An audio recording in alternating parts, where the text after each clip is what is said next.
Hi, mate. Hello. There How you do you go. do? Fine, thanks. Ready? Yeah, I've just put my earphones on. Yeah. Hello. Hello. Hi. I'm hearing you. Yeah, yeah. All good. All good. Yeah, let's go. Ready to rock and roll. Yeah. Okay. So first of all, I'll just do an introduction. Um, we're going to talk about Stavtjorn Invitational competition coming up in Norway. I think you're 4 weeks out. One of the biggest under 90 kilo shows in the world. 25 competitors from 7 different countries represented. 9 events, 3,000 American dollars in prize purse, and it's also an official strongman games qualifier. So here we are, Josh. Welcome. so Thank you. so yeah, as I mentioned, there are 7 different countries represented, and Josh, you are representing who? England or UK? UK, and specifically, You, where you, are you from in UK? in the northwest, so Morecambe, Lancaster, around Lancaster. 60, about an hour north of Manchester. Yeah. Okay. So tell me about your lifting experience. When did you start lifting weights? When did you get into strongman? I think around it came up on my Instagram feed yesterday it was a log. I did 60 for 3 log 7 years and 1 month ago. So it was like March 2016, and then soon after that I got into competing. But that was it may have been just before that when I started competing, because that was the first log that I purchased. So that was just over 7 years ago. Yeah. Okay. And then what was your body weight at that time when you started like lifting and competing? Were But you my body weight when I started was around, I think, 117 at my heaviest. So I was like okay? a bit like a big fat out of shape guy, I suppose. And yeah, I've always been like from a sporting background. I've played sport every week, every weekend all my life as long as I can remember. So rugby for maybe 12 or 15 years, and then football for 10, 11, 12 years. And then I started getting into lifting to help with my sport performance, and tennis for about 15 years. Mm. But I started lifting to help with my sports performance, and then I just started enjoying lifting as a thing within itself, if you will. I like the fact that you can push yourself with the lift, and the it's entirely your fault if something goes wrong. Like Yeah. if I drop an atlas stone on my head and break my neck, it's completely my fault. If I drop a log on my head, it's completely my fault. Whereas I've played sport, I've been involved with some terrible injuries, playing football, Mm. and just like innocuous challenges, really. Like there was one week playing football where I broke two guys' legs in 1 week playing football, and then I just thought, soon after that, I just thought, yeah, it's something where I can push myself, but there aren't, and you don't have to kind of worry about another human, if that makes sense. Yeah. Yeah. So lifting for me has been absolutely brilliant for that. So, what would you say in this period of time so far? What would you say is your best competition or competition result? The best competition result, probably England's strongest man under 90 kilos in 2021. I look back at the photo there, the lads that I beat, that I put up on a pedestal, Mm. who are just absolutely brilliant, and most of them are still lifting now. And to beat them right on the day, it was just magical, I suppose. Like I didn't expect to do so well. Mm. I suppose that was like the tipping point where I started really believing myself as an athlete, I suppose, because I drove like a couple of hours to get there. I didn't even encourage my family to come and watch, because I said there's not much point in going to watch because I'm not necessarily planning to do that well, for instance. Yeah. And yeah, it was just a really good performance. I came first on the overhead, first on the yoke, first on the sandbag, second on the back-to-back tug of war, and also it proved to myself that I've got a bit of a I'm well rounded at all events, but I have my deadlift is like a standout weakness, if you will. Yeah. Whereas it proved to me on that day when I came 12th out of 14 on the deadlift event, but then still won. Yeah. So it reinforced that I could just get really good at everything else other than deadlift, and still do well. So yeah, that was a tipping point for me, and a real big thing. And I think around 6 weeks later, I won the drug tested European under 85 championships. So that was good to win the untested England under 90s, so close to the tested under 85. Yeah. Is that the Finland one, or like from Jyrki, or? Yeah, they do compete in Finland, but that was in Wales. I think the Worlds one was in Finland. Yeah, okay. I didn't go to the Worlds one. I just did the European Championships. So yeah, that's competition result. But if we talk about specific event, what would you say is your best lift on? Would that be the dumbbell, or? I'm not sure. Like, I think, yeah, like the dumbbell, I set a world record last June. Became the first lightweight to dumbbell 80 kilos. So yeah, that was it. First lightweight to dumbbell 100 kilos. Sorry. Yeah. So yeah, that was great. But I'd say yoke's probably my best event, to be honest. Probably my favourite event, and probably the event that I find easiest to consistently do well on. Like if I look at my last, I don't know, 7 or 8 events at national to international standard, I think there's only one person who's beaten me on yoke, maybe, and that was maybe I'm wrong, but I can't remember any more than one person beating me, and that was Rich Panganiban the year he won Worlds at OSG 2021. But like I've just consistently been really good at yoke, and regardless of weight, I'm like fast when it's light, but I can tolerate a heavy weight as well. Like so. So what, if we talk about body weight, you said you were heavy when you went into lifting weights. Yeah. And this competition is like mainly under 90, but it's also possible to weigh in under 80 and for example qualify for official strongman games. What's your body weight like normally? What do you weigh right now? Right now, probably around 96, 97, maybe. Yeah, and for yeah, this, so have these, pardon? No, just go. So I've decided with the under 80 competitions that I only want to do now. I only want to do competitions that I feel that I can get silverware from. So if I don't feel like I can podium, then I'm not going to bother making weight cut. So I feel like I've got from competing internationally the last couple of years, it's been great because I've really found my level in terms of I know how good I need to be to hit my goal of eventually winning a world championship. So, and I'm aware that it's going to take a while to get there. It might take more than 5 years. So I feel that doing the cutting weight and training at a lower body weight, even though I can do it, it comes at a cost. And at the minute, it's not really worth it because I suppose what I'm saying is that I'm not strong enough yet to achieve my goal. So,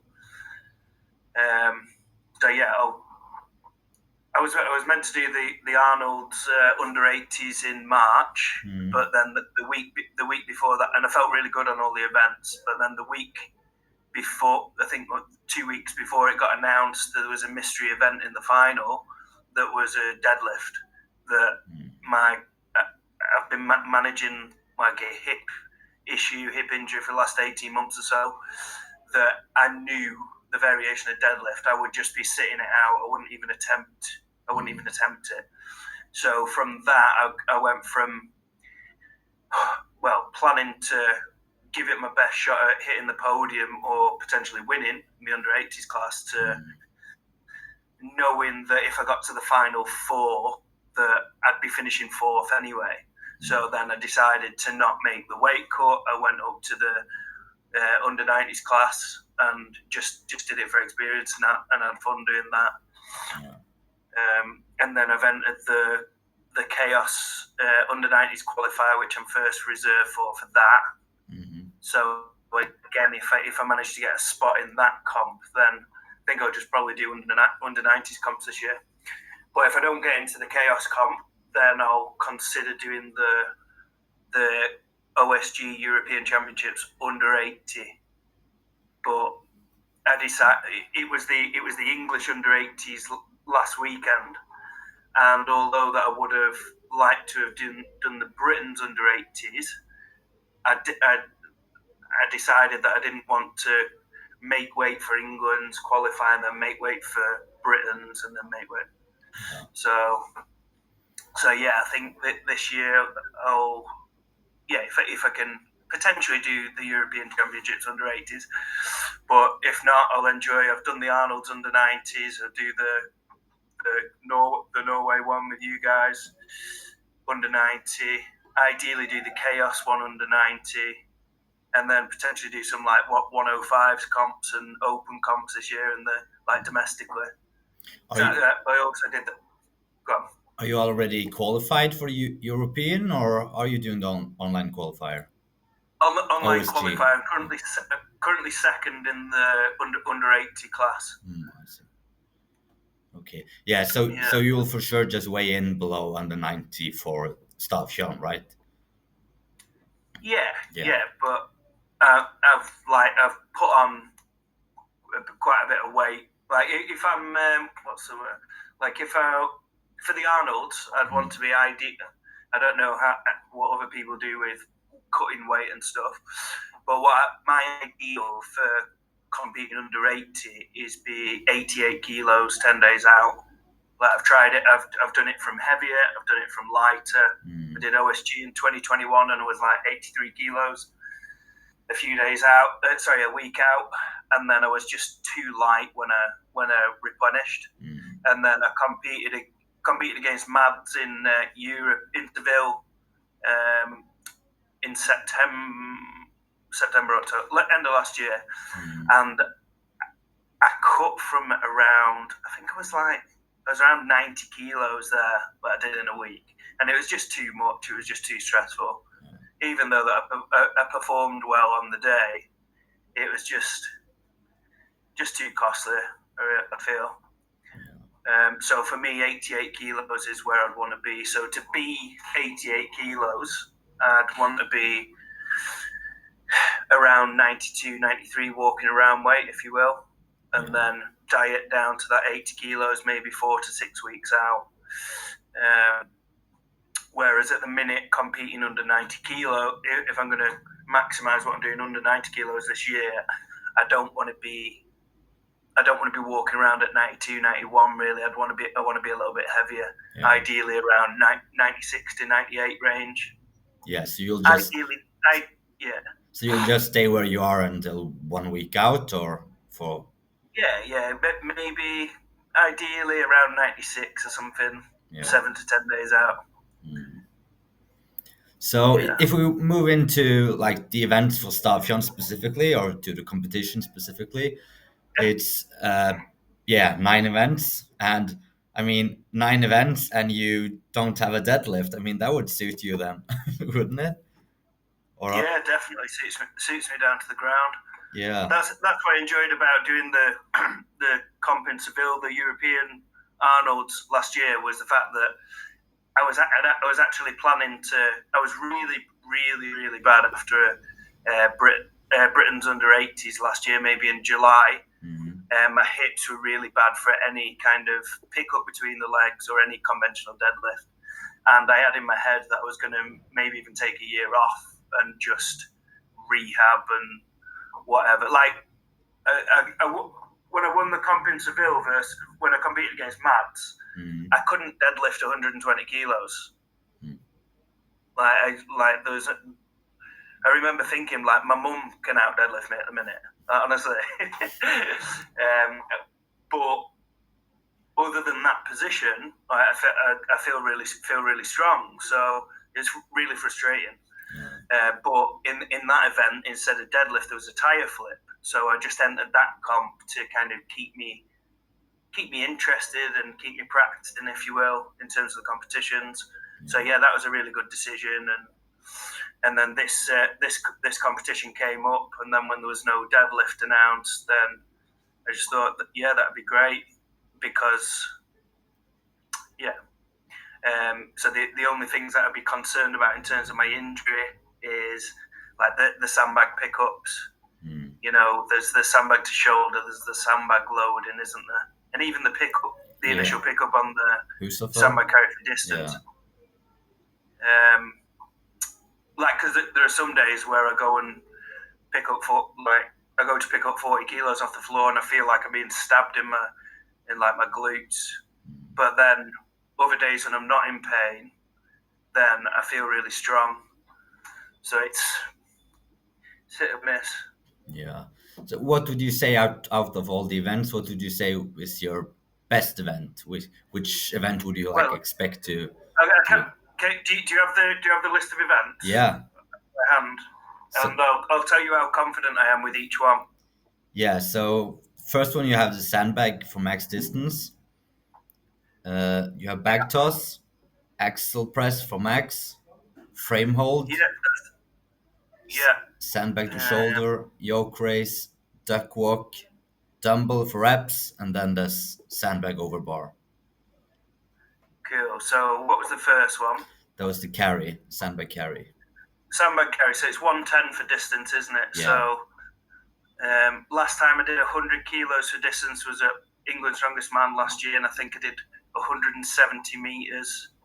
I think it was the same kind of thing where you turn around every 10 or 12 meters or something.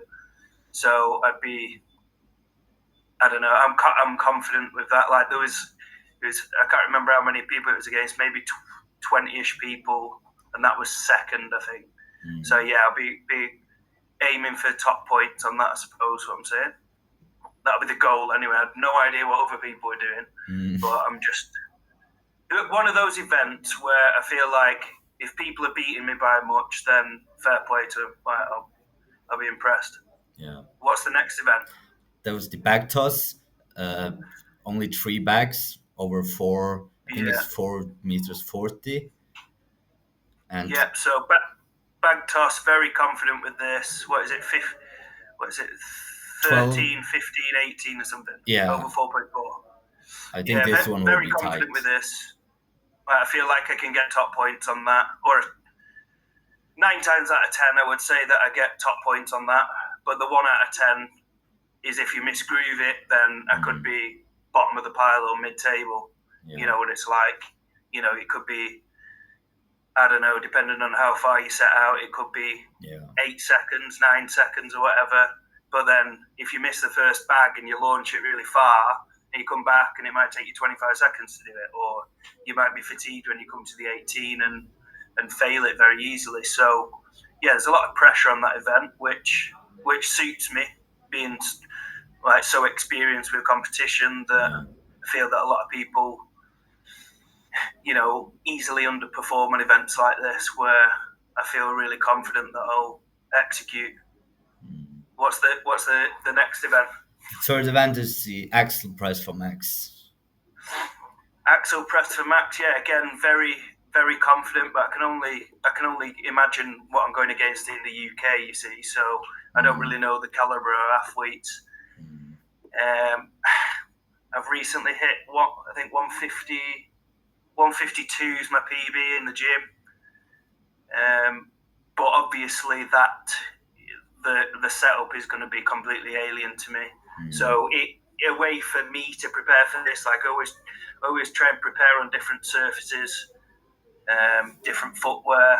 So the day that I did the 152, which was a PB, I wasn't wearing like any of my supportive kit. I was wearing flat shoes instead of my lifters. I wasn't wearing my elbow sleeves or wrist wraps, and I did it on the AstroTurf on a bit of the gym that I'd never really used. There's bits of it that's slippy, etc. So yeah, that'll be a thing that I just kind of cycle different kind of setups and make it more difficult than to kind of replicate the competition somewhat. Ideally, when the thing got announced, I thought it'd be great to aim to have a go at the British record, which is around, I think it's 153. But since seeing the setup and speaking to you the other day, like maybe, and also the fact that it's 3 nominated lifts, isn't it? No, I think you can jump in wherever. Right. Okay. Yeah, but I thought it was the last thing that I read was that it was like 3 attempts that say maybe you had to it was a bit more tactical. Whereas if it was like last man standing, and if you fail one, you can go back in and go again, then I'd feel confident I'd have a good shot at the British record. But realistically, on the look of the setup, and if it is 3 nominated lifts, then I see. I'd be really happy. Right. I'd be really happy with 140-ish or just above 140. I've no idea how that would fare, but I feel like I suppose like I prepare. I'm not one of those lifters that needs a perfect platform, exactly the same plates, exactly the same.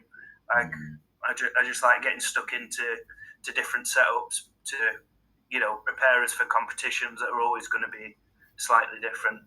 And I talked to Victor, the leader of the Europe's qualifier, the first place in under 90. I talked to him the other day, and he was like, "Yeah, I hope Josh will push me on the axle because he wanted to go up like 160."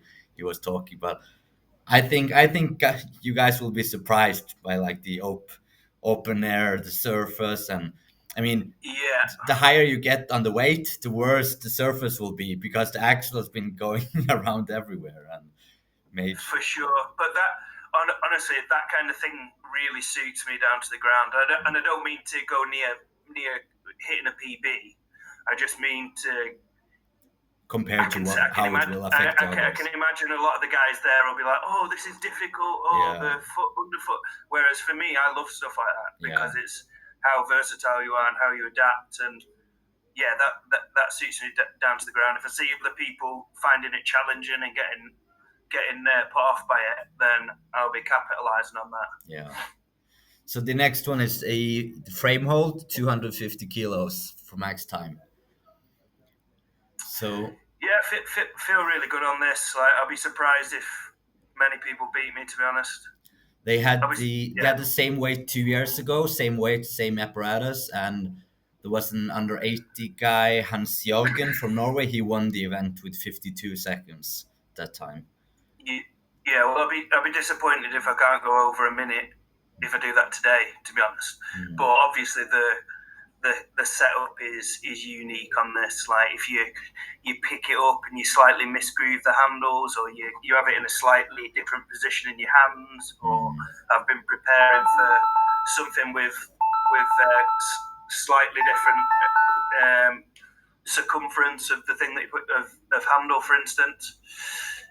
So I'm under no illusions that it's going to be exactly the same thing that I train. But again, I like to prepare different scenarios on this. The most recent good set that I've done on grip was Farmer's Hold, where I did 140 each hand for 62 seconds.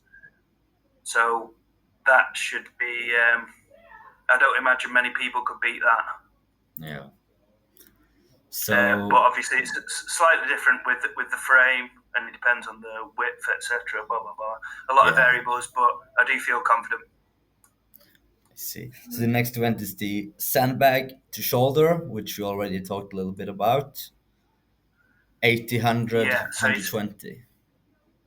yeah, I'm not too confident on this. This will be damage limitation for me, where I'll aim to do the first two really fast, just popping over to my hip and then straight to my shoulder, and then the third bag I'll probably have to take not take my time a little bit, but I'll pop it from the hip to then my sternum, and then maybe my sternum to my shoulder, or I might have to pop it up a little bit higher.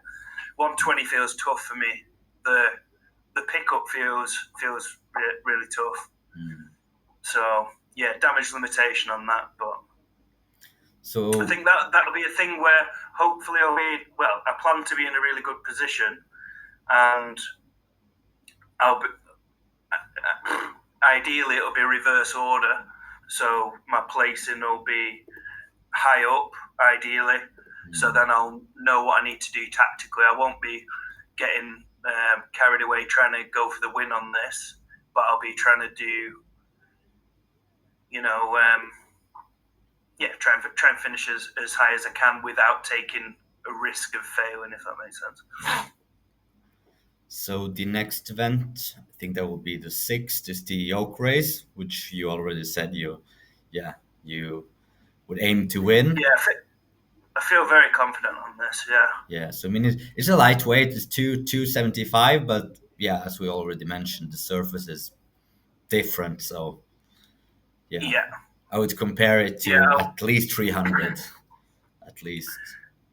Yeah, definitely. So there, I'll be up again, preparing different surfaces, going different footwear, going heavier than 275 rather than working at that as the objective within itself.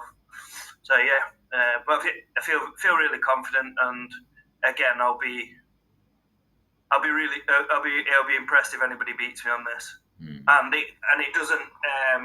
Sorry, I don't feel bad when people beat me on things. Like I just feel that I'd be. I know for someone to beat me on this, they're going to be very good.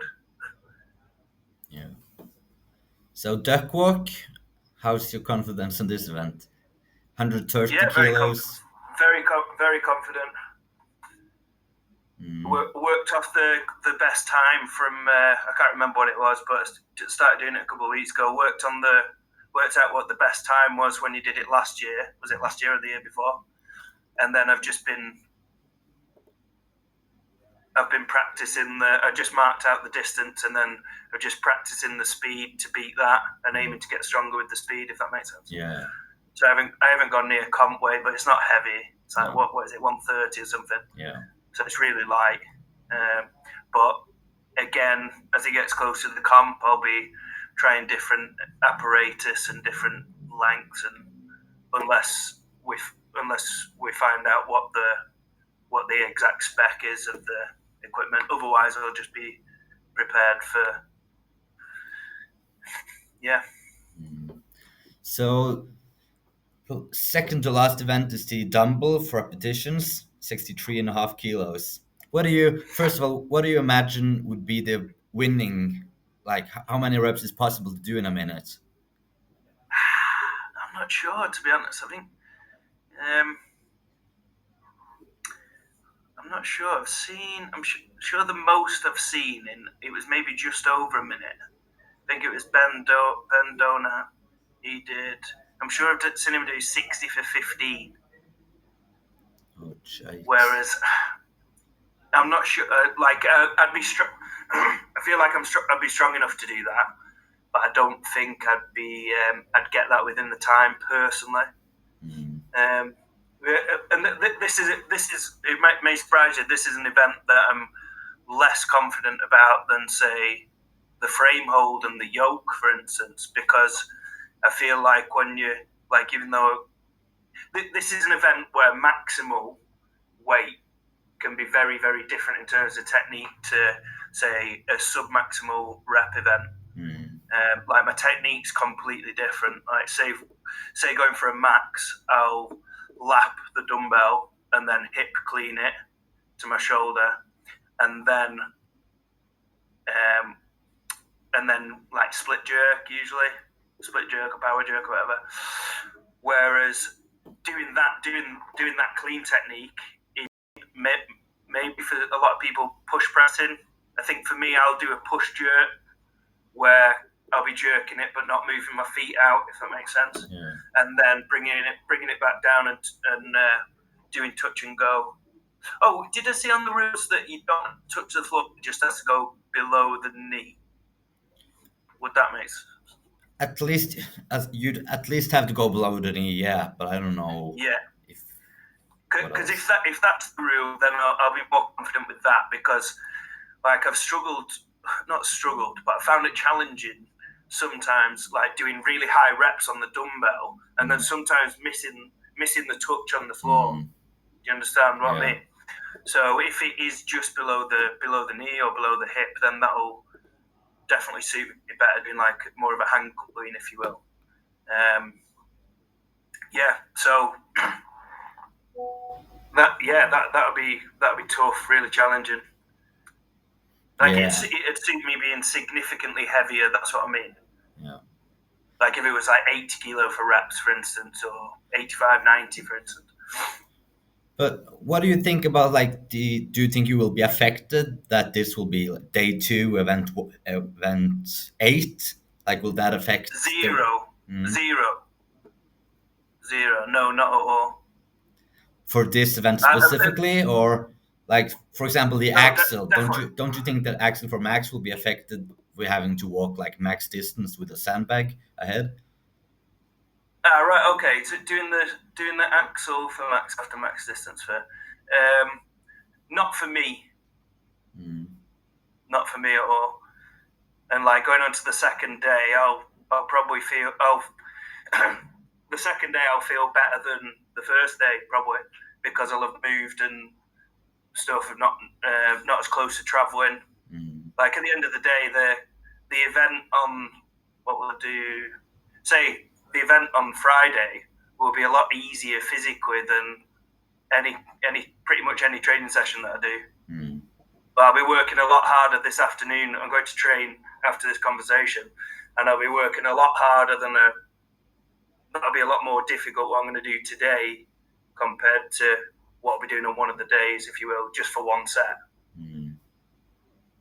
So what's your thoughts about the last event? I know for you specifically, you said you don't look forward to the sandbag, and this event specifically can possibly play a huge role because of the rule with like the last man standing. So what do you think about this rule in general?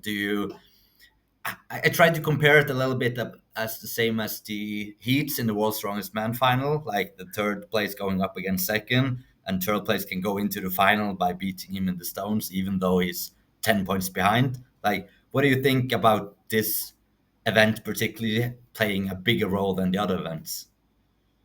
I think it's ridiculous.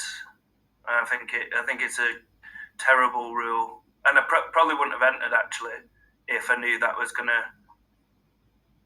Because I entered and then the rule was announced. I think it's absolutely ridiculous. And obviously I'm subconsciously biased because I'm white. It's like my worst event in terms of being in pain.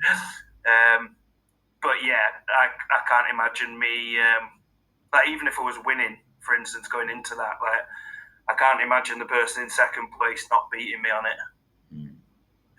If it's one, so big tip for anybody who goes head to head with me, and if you get to pick the bag, pick the 120, because I might not even be able to lap it.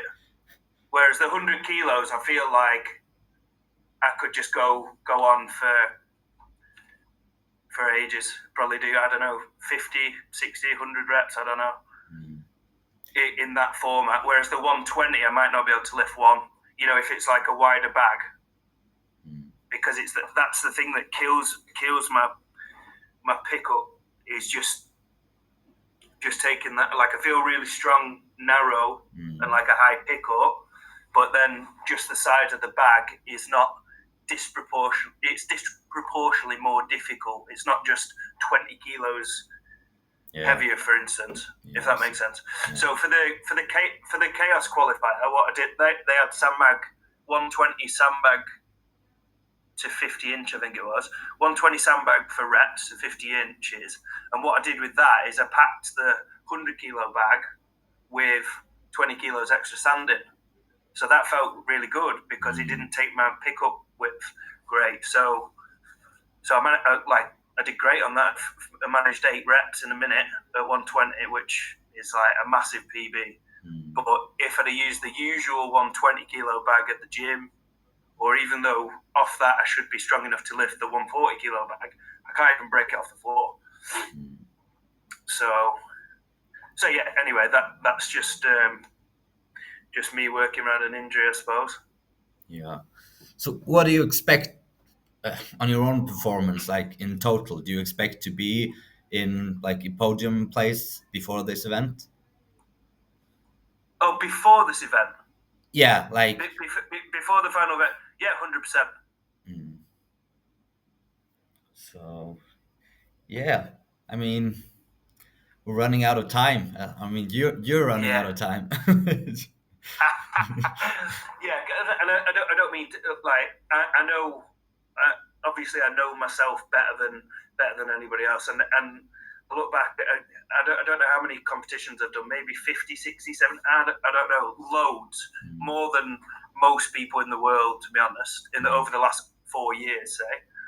And I know that, especially in the weight classes, in the under 90s, under 80s, that other than deadlift, I know where I usually place on events. Like even events that I'm not really experienced at, I find a way to do well, I suppose. So yeah, I might be disrespecting the other athletes that I'm competing against, but I'm just working off prior stats rather than checking everybody out and thinking, oh, can I beat him on that, beating on this, and I may be way out, but I suppose I'd rather go in and be confident than not be. But yeah, realistically, I'd like to be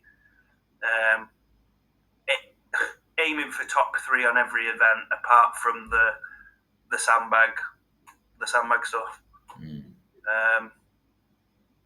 I think your experience will be very important, like against the other guys, with all the aspects you're mentioning, the surface and the 2 days comp. I mean, I think most of the athletes here have never done like a competition 2 days in a row, and for someone are used to waking up the day after being like totally exhausted and can't move, and now they're gonna do another 5 events. So I think having experience there plays a big role. That's it, and I think there's maybe one competition maybe one event at a competition out of the last maybe 80 events that I've performed at a competition where I feel like I've made a mistake. So maybe like 98% of the time I know that I'm gonna 98% of the time I do as well as I'm as what I do what I'm capable of. That's what I'm saying. So like if I finish low down an event, it'll probably be because I'm not strong enough or not good enough, rather than I'm not one of these there's gonna be zero excuses. People are either better than me or they're not. And I feel that other people who might be really strong and like have a good run of events, they might make a mistake on one event that pulls down allows lots of other people to get above them on that event, and they lose a lot of points. Whereas statistically speaking, I'm not one of those guys. So where are you going to stay on the comp? Are you staying on a cabin there, or are you staying at a hotel? Stay in the cabin. Yeah. Yeah, cool. No, thank you, Josh, for your time coming on and talking about Stavtjorn. And yeah, I wish you good luck. Yeah, make sure you don't tell anybody about the secret strategies I've said about picking the heavier sandbag to beat it. I won't tell anyone. No. Thanks, mate. Thank you. Good luck. Have a nice. Nice to meet you. Bye. See ya.